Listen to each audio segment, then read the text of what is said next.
Fala galera, vamos aí hoje para mais um vídeo.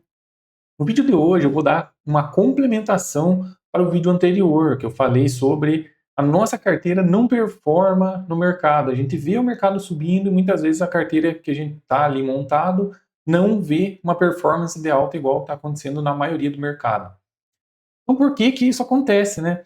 Lá no vídeo eu falei que muitas altcoins a gente vê lá do ciclo passado, a gente fala, poxa, essa é uma boa oportunidade. E no momento que a gente faz a compra ali, essa altcoin passa o ciclo todo e não tem um desempenho satisfatório, sobe ali 10, 20%, enquanto o mercado todo está fazendo alta ali de 100, 200%. Então parece que a gente está ficando de fora da alta do mercado. Por que que acontece isso com algumas altcoins? Então vamos ver aqui, puxando aqui no CoinMarketCap, então é um site onde ele nos dá a possibilidade de ver todas as criptos aqui que a gente tem e várias informações sobre essas criptos. Então, se nós pegarmos aqui Bitcoin, que é a nossa principal cripto, nós temos várias informações aqui dentro do CoinMarketCap, várias informações valiosas. Então, ele traz aqui o preço atual, o volume que teve naquelas 24 horas de negociação, e o que é o mais importante que a gente vai analisar nesse vídeo, é o máximo de supply. O que significa isso aqui? É o máximo de unidades de Bitcoin que terão em circulação. Então, como o Bitcoin ele é uma moeda finita, ele terá um supply máximo de 21 milhões. Significa que irão existir 21 milhões de unidades de Bitcoin. Atualmente, em circulação, ele tem 19,91 milhões. Então, ele tem um pouquinho mais de 1 milhão de Bitcoin para ser minerado e colocado em mercado. Aqui é o total que o Bitcoin está valendo, que é o market cap dele, que é 2,2 trilhões de dólares. E aqui é o FDV, que é o market cap somado de todas as cripto aqui quando ele tiver o seu máximo supply. Quando ele tiver 21 milhões de bitcoins, ele se continuar aqui nesse mesmo preço, ele vai ter um FDV, que é um market cap total de 2,34 trilhões. Então a gente vê aqui que não temos muito dinheiro para ser impresso, muitos bitcoins para ser impresso e colocado a mercado para venda. E trazendo aqui, nós temos outras informações, website, aqui algumas carteiras que a gente pode baixar. Então, o site do CoinMarketCap, que ele é bem completo. Temos o histórico gráfico. Se a gente voltar aqui, nós temos também de outras criptos. A gente pode ver aqui, ó, direto por aqui, ó, o market cap do Bitcoin, o supply aqui dele. A gente só não tem a informação de quanto que será o máximo supply. A gente vê aqui um exemplo, Solana. Solana nós temos aqui 542 milhões de Solana que estão ali em supply. Então, o que é esse market cap aqui? É o valor, se eu pegar aqui, ó, o valor de cada Solana, 216 dólares, e eu multiplicar ali pela quantidade de Solana que está no mercado disponível, que são 542 milhões, ele vai dar aqui um market cap de 117 bilhões. Então, todas as Solanas ali, o valor dela atual de mercado é 117 bilhões. Puxando aqui agora, vamos para uma parte importante aqui do CoinMarketCap, que são as históricos snapshot. Significa, são print de tela de históricos de preço. Então, aqui o CoinMarketCap ele faz isso para nós. Se nós puxarmos aqui, ó, ele tem um snapshot, que seria aí um print screen do site ali, em cada data, desde 2013. Então, todas essas datas aqui foi lá e tirou um print. Tirou um print, todas essas datas aqui, então tem armazenado aqui desde 2013, um histórico, quanto que estava o preço naquela época.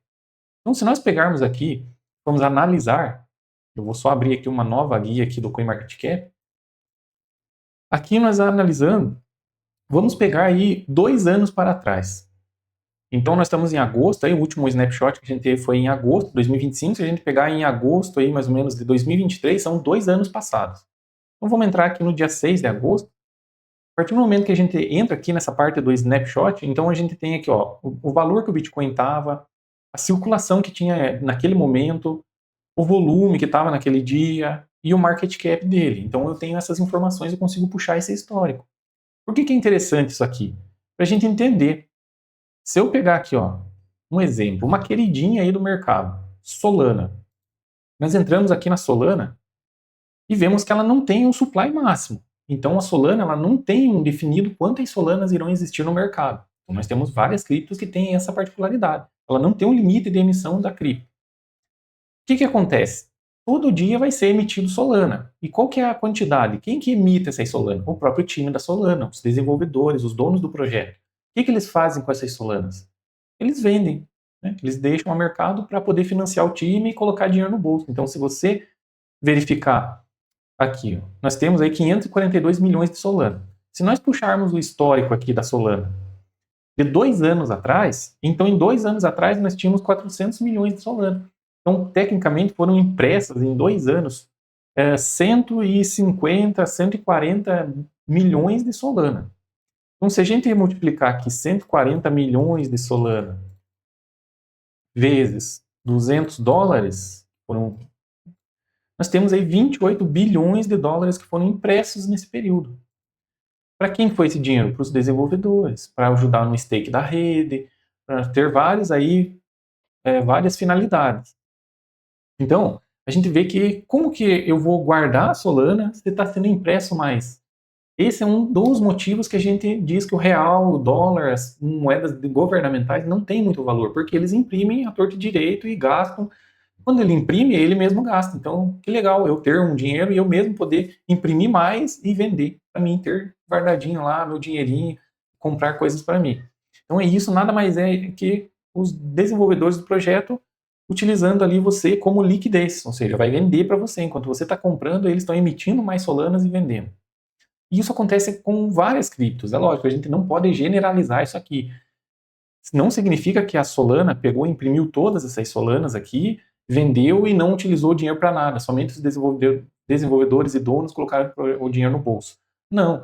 Uma parte desse dinheiro ele foi utilizado para promover mais desenvolvimentos, eventos na Solana, patrocinar, né, fazer um marketing da Solana. Mas a maior parte aqui, vamos supor que eles venderam aí por uns 10 bilhões aí em 2 anos. É muito difícil que um projeto como a Solana gastou 10 bilhões em marketing, em desenvolvimento do projeto. Então, assim, a maior parte desse dinheiro vai para o bolso dos desenvolvedores. Então nós temos que tomar muito cuidado. Então a gente vê aqui, ó, Solana, ela já não conseguiu quase bater o seu topo histórico. Agora vamos pegar aqui mais um exemplo, que eu estava falando no vídeo passado, Polkadot. Então, vamos achar aqui, ó, Polkadot. Se a gente entrar aqui nela, nós vemos que também ela não tem um supply infinito. E aí o que acontece? Se a gente pegar o snapshot aqui, a Polkadot ela tinha aí 1 bilhão de Polkadot em circulação, 1 bilhão e 200 milhões. Se a gente pegar aqui 2 anos depois, ela tem 1 bilhão e 600, então praticamente foram impressos 400 milhões de Polkadot para, né, ser utilizadas, que foram vendidas no mercado. Então como que um token desse vai subir de novo? Como que um token desse, muitas vezes a gente olha um preço, um histórico de preço. A gente pega aqui, olha um histórico de preço da Polkadot aqui, a gente vê que ela foi lá nos seus 50 dólares. Como que uma cripto novamente vai bater seus 50 dólares se ela está sendo vendida a todo momento? Todo momento tem emissão e sendo vendida. Lógico, a Polkadot é mesmo no caso da Solana, não são só os desenvolvedores que estão vendendo as criptos. A gente tem situação em que ela paga o próprio stake, mas aí não faz sentido, eu ganho um rendimento na cripto nela mesmo, sendo impressa. Então eu ganho uma inflação da moeda, não faz sentido. É lógico, eles têm um projeto por trás, mas não traz tudo aquilo que a gente espera. Poxa, dentro da Polkadot, que da rede dela não tem nem 6 bilhões de valor alocado. Se a gente pegar aqui, ó, market cap, que seria o valor aí que a Solana, que a Polkadot aqui, ela alcançou no seu pico. Então, ela alcançou um market cap de 53 bilhões. Para ela voltar nesses 53 bilhões aqui, ela teria que subir aí 10x, menos de 10x. Então, com 30 dólares, se ela subisse a 30 dólares, ela bateria o mesmo valor de mercado já que ela bateu antes. Por quê? Porque tem muito mais token da Polkadot em circulação. Então, isso acaba fazendo com que nós não tenhamos valorização muitas vezes no portfólio. Você olha aqui, mais um exemplo aqui, ó, o que pode acontecer, né? São exemplos do que pode acontecer. A Polygon, Matic. A Polygon é um exemplo em que todos aí acreditavam ser um projeto muito forte, que ia revolucionar, que ia subir. Então, muita gente comprou isso aqui acreditando. Inclusive, eu também tinha uma parte do meu portfólio aí que estava em Polygon e não performou e caiu muito ainda. Aqui nós não temos o histórico completo de preço dela, porque ela fez aí troca o nome do projeto. Então, muitos projetos adotam isso. Eles verem ali que o projeto tem futuro, não tem ali fica com alguma mancha ali no seu histórico, foi hackeado, alguma coisa assim, eles vão lá e trocam o nome daquele projeto, o nome da cripto, fazem um rebrand, que eles falam, para, entendeu, morrer aquele assunto e tentar fazer novamente ali um projeto sólido e firme. Se a gente olhar aqui na Polygon, ela não tem mais máximo supply. Mas antes dessa atualização aqui, em 2024, ela tinha um máximo que era 10 bilhões. Porém, quando ela chegou nesses 10 bilhões aqui, o time não tinha mais como se financiar, ou seja, a Fundação Polygon não tinha mais de onde tirar dinheiro, se financiar. O que eles fizeram? Um rebrand, deixaram um supply infinito, e agora eles emitem mais token. Ó. Já tem aqui ó, mais meio bilhão de Polygon que foram emitidas e vendidas para financiar os próprios desenvolvedores. Então, você compra a cripto esperando uma valorização, uma especulação, tudo bem, ok, isso aqui pode acontecer dela subir. Mas a maioria delas, os próprios desenvolvedores estão usando para despejar na sua cabeça, vender dinheiro. Você está financiando ali a vida boa dos desenvolvedores, que são os donos ali do projeto. Então isso também pode acontecer. Se a gente olhar aqui, a Polygon, ela estava em 66 cents e estava com 9 bilhões aqui de Matic, que era Matic antes, não era Polygon. Depois ela mudou o nome para Pol e começou a ter mais polígonos em circulação, ou seja, foram emitidas mais polígonos. Então é algo aí que acaba fazendo com que a gente não tenha um desempenho tão bom aí nas criptos que a gente tem. Então vale a pena você fazer essa análise. Vou puxar aqui mais dois casos bem rapidinho. Ethereum. Ethereum já tem algumas particularidades, por isso que é bom você entender o projeto que você está investindo. Ethereum ele tem um supply ilimitado também. Tem 120 milhões de Ethereum. Então, o que acontece no Ethereum? O próprio Ethereum, ele usa as taxas da rede, que são altas, ele queima esses Ethereum e tira de circulação. Então, ao mesmo momento que eles são emitidos novos Ethereums, ele queima uma quantidade de Ethereum quase parecida. Então, ele já tem o seu supply ali definido. Ele não vai aumentar muito mais do que isso aqui. Se a gente olhar aqui no histórico, Ethereum, ó, ele está 2 anos, ele está praticamente com o mesmo supply de Ethereum aqui, ó, 120 milhões de Ethereum, e aqui a gente tem 120 milhões de Ethereum. Então, há mecanismos que podem fazer uma jogada que não tenha uma inflação grande no token. Agora, se a gente puxar aqui XRP, então a XRP, ela subiu muito, todo mundo aí está falando muito da XRP, porque é uma especulação, mas se a gente puxar aqui no histórico, a XRP também, ó, tinha 52 bilhões de XRP emitidas, e agora nós temos aqui 59 bilhões, então foram criadas aí praticamente 7 a 8 bilhões de XRP no intervalo de 2 anos. Aí se você pegar um preço médio disso aqui de $1 a $2, vai dar aí a 1,50 dólar, vai dar aí em torno de 12 a 13 bilhões de dólares que os donos da XRP emitiram em token e venderam no mercado. Então, fica uma situação muito complicada. Tudo bem, ela subiu aqui, teve uma alta muito expressiva, porque houve uma especulação muito grande na XRP, mas ela não tem nada de serviço que seja utilizável ainda no mundo real. Que era a promessa dela, fazer transações de bancos. Para que eu vou pegar a XRP, um token volátil, e vou utilizar ela para fazer uma transação entre um país e outro, ou um banco e outro?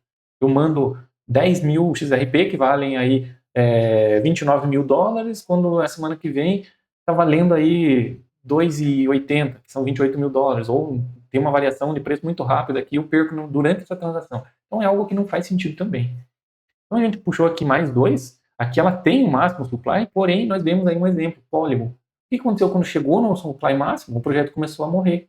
O que os desenvolvedores fazem? Eles mudam a blockchain, né? Eles fazem um rebranding e aumentam a quantidade de token para continuar se financiando. Ou o projeto morre, simplesmente. Eu vi vários projetos que após a emissão dos tokens, o projeto morreu. Então vamos ficar bem esperto aí. Esse vídeo que eu trouxe mais para termos uma reflexão, analisar qual projeto que nós estamos entrando. É lógico, sempre nós podemos arriscar em qualquer projeto. Em meme coins, nós temos meme coins aí que tem um supply aí muito grande que tem um valor de mercado e não para de subir. Mas aquela parte do portfólio que tem segurança, nós devemos manter em bons ativos. Para a especulação, não tem problema nós especularmos aí em qualquer token, mas nós temos que entender o que está acontecendo por trás. Eu não posso comprar um token, como um exemplo aqui, Solana, XRP, e pensar que aquilo ali está me combatendo da inflação. Eu estou sofrendo inflação igual a como um governo estivesse imprimindo dinheiro e vendendo ou entregando para a população. Então eu espero que vocês consigam entender esse conteúdo que eu trouxe para vocês, que ele tem a sua importância. Se você gostou, deixa aí seu like no vídeo, se inscreva no canal para apoiar aí que a gente continua produzindo mais conteúdos. Valeu, até mais!